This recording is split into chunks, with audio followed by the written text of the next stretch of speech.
നമസ്കാരം, സിറ്റി ന്യൂസിലേക്ക് സ്വാഗതം. അതിശക്തമായ ഭരണവിരുദ്ധ വികാരമാണ് നിലമ്പൂരിൽ ദൃശ്യമായതെന്ന് KPCC പ്രസിഡന്റ് സണ്ണി ജോസഫ്. പിണറായി സർക്കാരിന്റെ ജനവിരുദ്ധ നയങ്ങൾക്കെതിരെയുള്ള വിധിയെഴുത്താണ് നിലമ്പൂരിൽ നടന്നത്. വോട്ടർമാരോട് നന്ദി പറയുന്നതായും അദ്ദേഹം പറഞ്ഞു.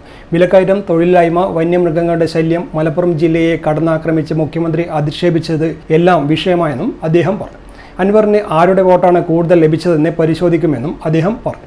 ജനവിധി കണ്ട് പാഠം പഠിക്കാൻ CPM നേതൃത്വവും സംസ്ഥാന സർക്കാരും തയ്യാറാവണമെന്നും സണ്ണി ജോസഫ് കൂട്ടിച്ചേർത്തു. അതിശക്തമായ ഭരണവിരുദ്ധ വികാരമാണ് നിലമ്പൂരിൽ ജനങ്ങൾ പ്രകടിപ്പിച്ചത്. UDF ആദ്യം മുതൽ തന്നെ ഇതൊരു രാഷ്ട്രീയ മത്സരമാണ്. കേരളത്തിലെ പിണറായി സർക്കാരിന്റെ ജനവിരുദ്ധ നയങ്ങൾക്കെതിരെയുള്ളൊരു ജനവിധിയാണ്. നിലമ്പൂരുകാർ പോളിംഗ് ബൂത്തിൽ പോകുന്നത് നിലമ്പൂരിന് വേണ്ടി മാത്രമല്ല, കേരളത്തിന് വേണ്ടി പൊതുവിലാണ് എന്നതായിരുന്നു ഞങ്ങളുടെ സന്ദേശം. ആ സന്ദേശം നിലമ്പൂരിലെ പ്രബുദ്ധരായ വോട്ടർമാർ കൃത്യമായി ഏറ്റെടുത്തു.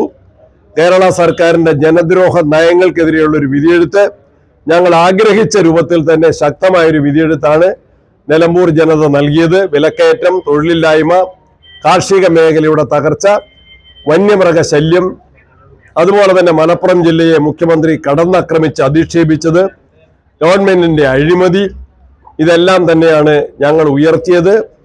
ഇന്ന് ആശാ വർക്കർമാരുടെ സമരത്തെ സർക്കാർ പുച്ഛിച്ചു തള്ളുന്നത്, എന്നാൽ മറ്റ് പ്രബല വിഭാഗങ്ങൾക്ക് വലിയ ആനുകൂല്യങ്ങൾ വർദ്ധിച്ച് PSC ചെയർമാന്റെയും മെമ്പർമാരുടെയും ശമ്പളം വർദ്ധിപ്പിച്ചത്, മുഖ്യമന്ത്രിയുടെ PR ഏജൻസിക്ക് ആനുകൂല്യങ്ങൾ വർദ്ധിപ്പിച്ച് നൽകിയത്, ഇതെല്ലാം തന്നെയാണ് നിലമ്പൂരിൽ ഞങ്ങൾ ഉയർത്തിയത്.